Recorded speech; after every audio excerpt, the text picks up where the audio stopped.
All right, so that's day 39 in the books. Like I expected, I didn't play any poker, and I spent a couple hours on YouTube just putting out a few baseball shorts just to get some stuff done. And I spent most of the day trying to think about how to make this 90-day challenge work, because when I initially came up with the budget for trying this path, my plan was to get my budget to the point where $20 an hour allowed me to hit all of my bills. And because I usually make 25 plus an hour, more like 30 plus an hour, I've been able to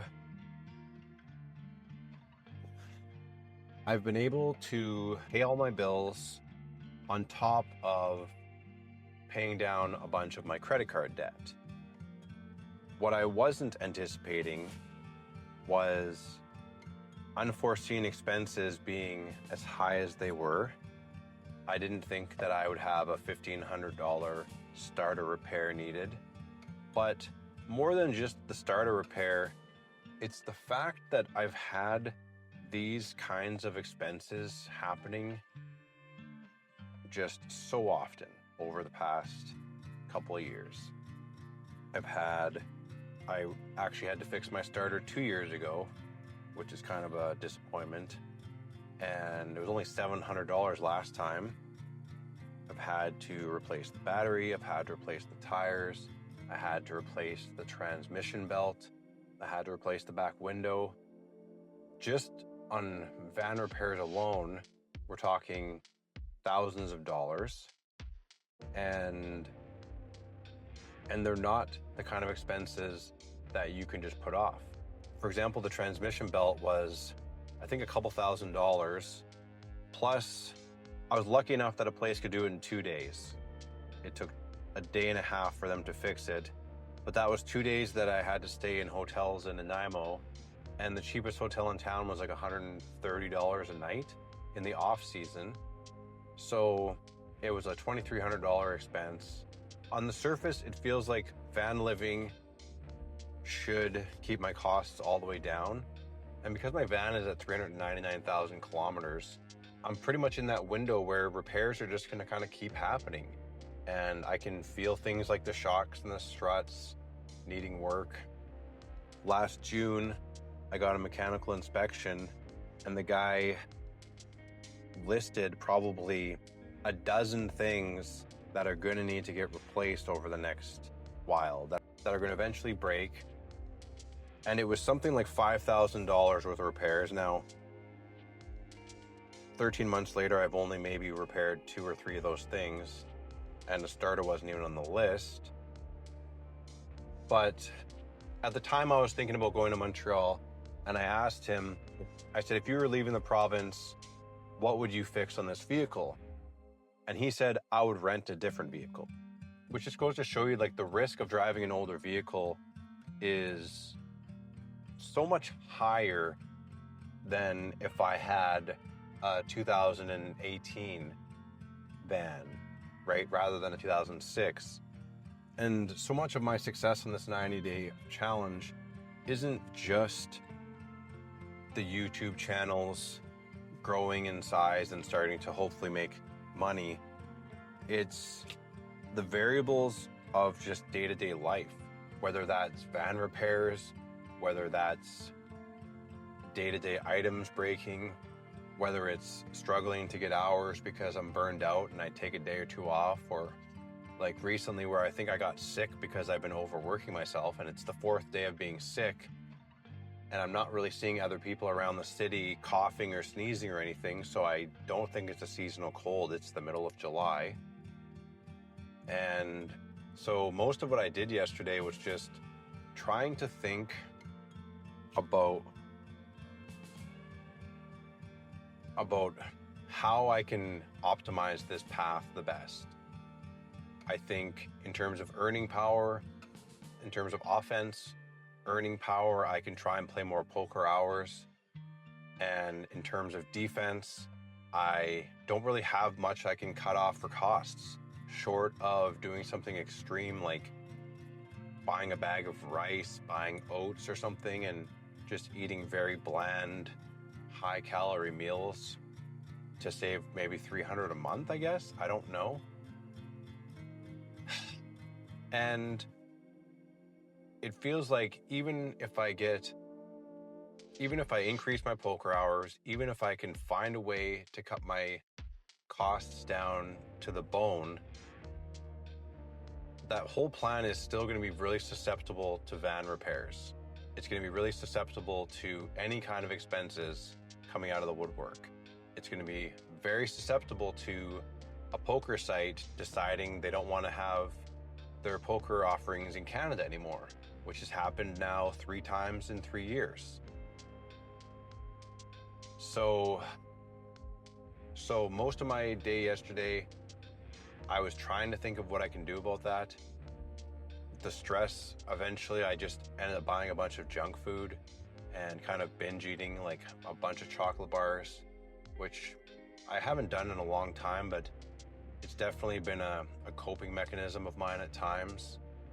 And I played a few hours of Sudoku, and I played a few hours of chess, and then I deleted the apps after, because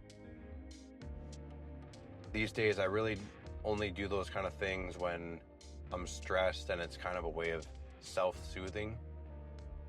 And yesterday, really the big thing with why I was playing both of those games was just almost to shut off my brain from the fact that I don't know what to do right now. Later in the evening, I started looking at fly-in, fly-out jobs, which, for those of you who don't know, in remote camps in northern Canada, in the Yukon, Alberta, Northwest Territories, and so on, there's remote camps that you can only get to by flying. So you go to the nearest airport in your city, and they'll fly you there and fly you back, and they pay for that. And when you're in these camps, they provide you with a bed, they provide you with a room, they provide you with all of your food. So, and a lot of them are 2 week on, 2 week off. So if I could get a job doing that, it would be 2 weeks where I'm not paying for any food, where I'm not driving my vehicle, so there's no gas cost, and maybe I can get ahead that way. There's a bunch of entry-level jobs that are hiring right now. I sent out a couple resumes last night. I don't know if the gap in my resume is going to keep working against me. I'm hoping some of these places need workers bad enough that they don't care that I've been playing poker since 2012, but I'm not sure. But yesterday was a hard day for me. I feel like I need poker to go well enough without extra expenses so that I can build my bankrolls up, because for most of this year, in 5 or 6 months out of 7 months this year, my bankroll has been too low. The numbers I've always heard for buy-ins for Heads Up Sit and Goes was 100 buy-ins at your highest stake minimum, meaning $5,000 should be the bare minimum I have, and I have something like maybe $2,500 to $3,000 for those stakes.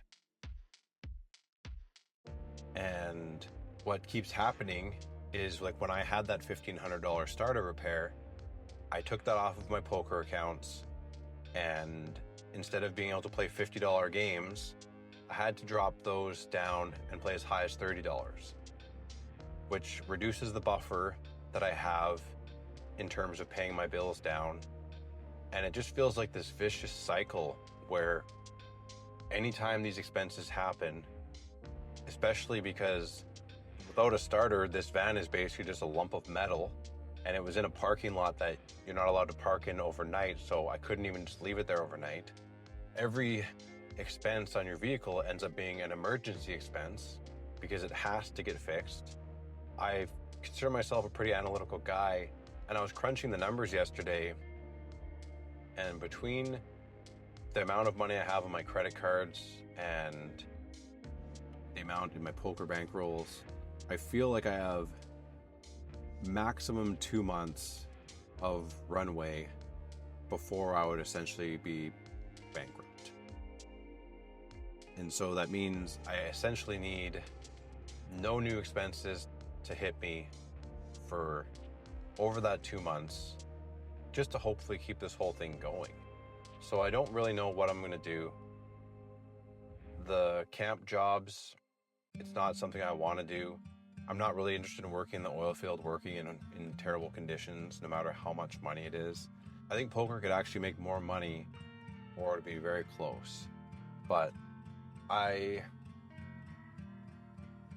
in a whole day of really just trying to think about what a good solution is, I don't really think I came up with one. I'm going to continue this path because I don't really have another option at the moment. If a campsite offers me a job, flying into a camp and working 12-hour days for 14 days in a row and then getting 2 weeks off, I might have to do it. And I think that's going to mean this challenge is going to be a failure, because I'm not entirely sure if I'm going to be able to make enough YouTube videos to keep the whole thing going. I think I'm going to spend a few more days going through the motions, seeing if poker starts to turn around a bit, seeing if I can come up with some new baseball ideas to potentially get that channel to start making money instead of just costing me time. And if in the next couple of weeks I don't feel like I'm making enough progress to actually make my life better, then I'm going to start to more aggressively apply for fly-in jobs, and even maybe finding some kind of a headhunter that helps people get these kind of jobs. So day 39 was a frustrating one. Hopefully day 40 is better. Catch you guys tomorrow.